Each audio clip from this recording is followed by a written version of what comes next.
Okay, so while I'm still thinking about it, um,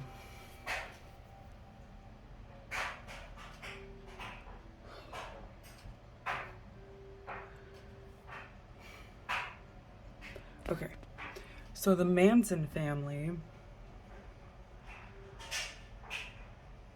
through time, especially the 80s and late 80s and early 90s, and then everything else was just kind of like cuts and like.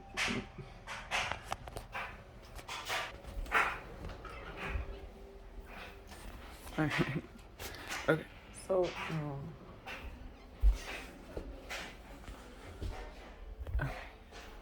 So, okay, the Manson family's main goal in their Manson family plan was not to create a race war. That is a narrative pushed by media outlets owned by the Manson family, okay? The Manson family's goal is and was, mostly was, because people age and generations have different outlooks on specific things, which is why you should pay attention to Pluto and Capricorn generation. Just saying. But anyway, so actually, really quick, Pluto and Scorpio, our generation, manifested through witchcraft and tarot and the occult becoming mainstream, not just popular, but like just part of people's normal daily lives. So Pluto and Capricorn, they're going to harness. Okay, because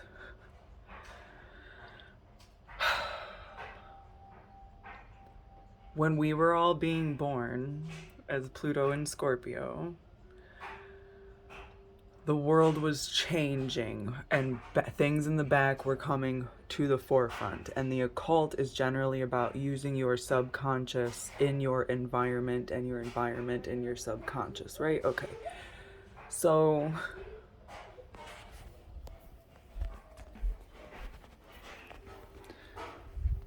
okay. So, Pluto and Capricorn, when they're all being born, it's generally been about justice and like bringing back the things that people have done in the past that's wrong, not like just life in general. It's like specific and like this is this and this is wrong. It's like, and Pluto and Scorpio is like, life is crazy and messed up. Let's use our powers to fix it. And then Pluto and Capricorn is like, life is messed up and this is what you didn't do to fix it. Now it's too late.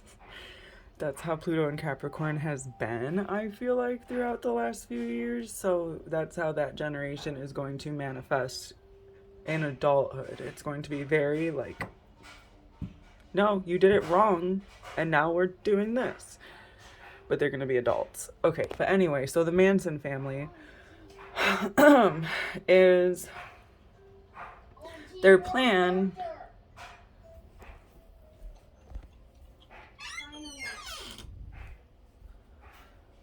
Their plan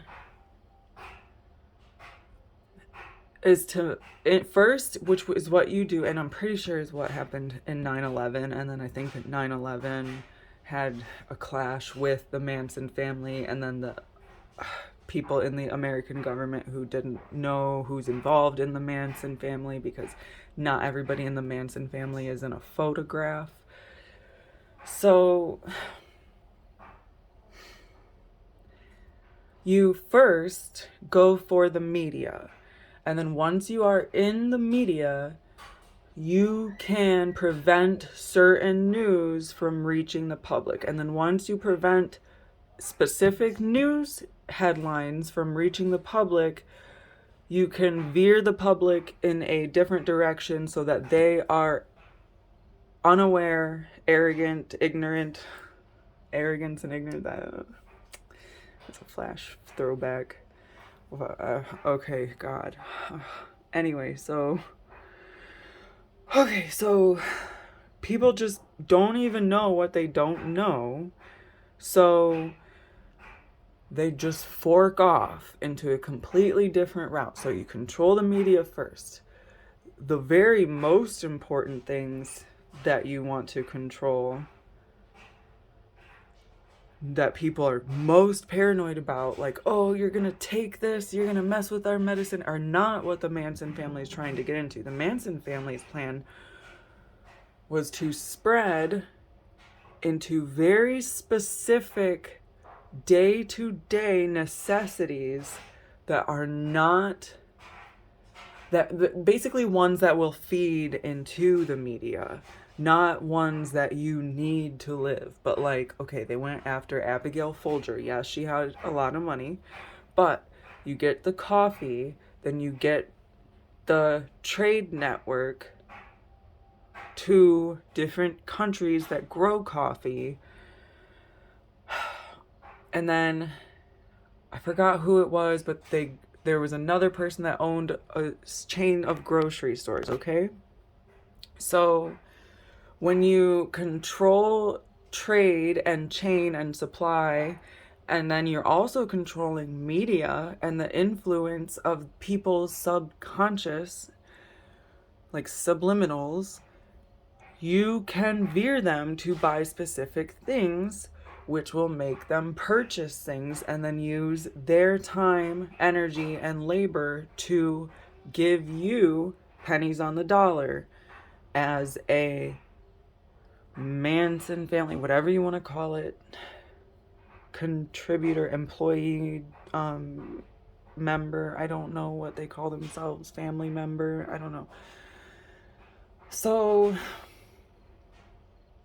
I'm pretty sure they first, actually before the media, I know I just said that they got the media first, but I think they went into the prison system first and then used the prison system to then infiltrate the media indirectly.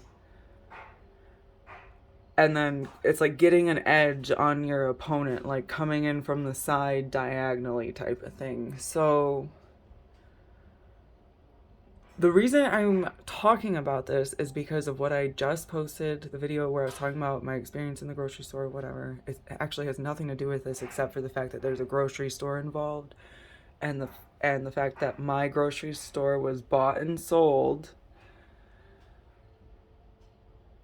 in a like mishandled business situation where a lot of people lost their retirement and lost income because of the way this whole thing was handled. So at the same time that Hagen bought a bunch of Albertsons stores, a bunch of stores on the East Coast were closing that were owned by, I think, Kroger, but I'm not for sure, like not Food Max, Foods Co., because Foods Co. and Kroger are owned by the same company. So the company that owns Foods Co. and Kroger closed a bunch of other grocery stores along the East Coast at the same time that Hagen bought Albertsons, and then within a couple months filed bankruptcy and closed all of those stores that were otherwise doing well if it weren't for the switch. So I'm not sure exactly what the Manson family, like what their grocery store situation is. I just know that they pinpointed getting access to control of a grocery store chain, and that this whole situation seems very strange to me. And it also happened right before Amazon rolled out grocery stores that used biometric data to charge people.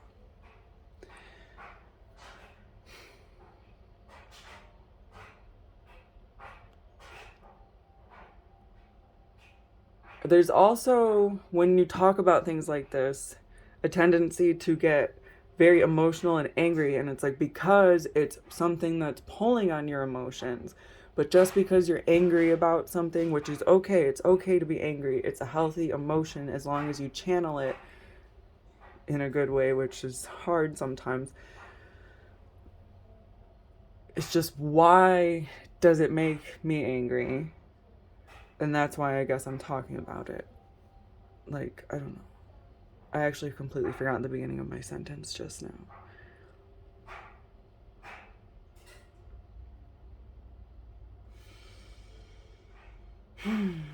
Like, it's not like, oh, they're coming to get you, they're coming out to... But it's just like, when you actually pay attention to these small, like, buyouts and who's buying this company, I guess it never becomes an issue until somebody that runs all this stuff doesn't like you and decides they want to get rid of you. And then you start caring. So I guess my issue, maybe it's because I have a Libra moon and an 8th house Cancer sun. And all I ever want is just for everything to just be cool and chill. And even if it's exciting, I want it to be like a chill, exciting, because I can't do that much. It's too much. So it's like, I just want everything to be cool and drama-free. But I will dive into drama so hard because I'm passionate. I have a Leo, Mars, Venus, astrology. So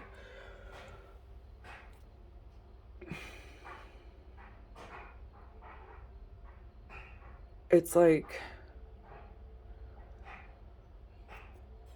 when you don't pay attention to these things,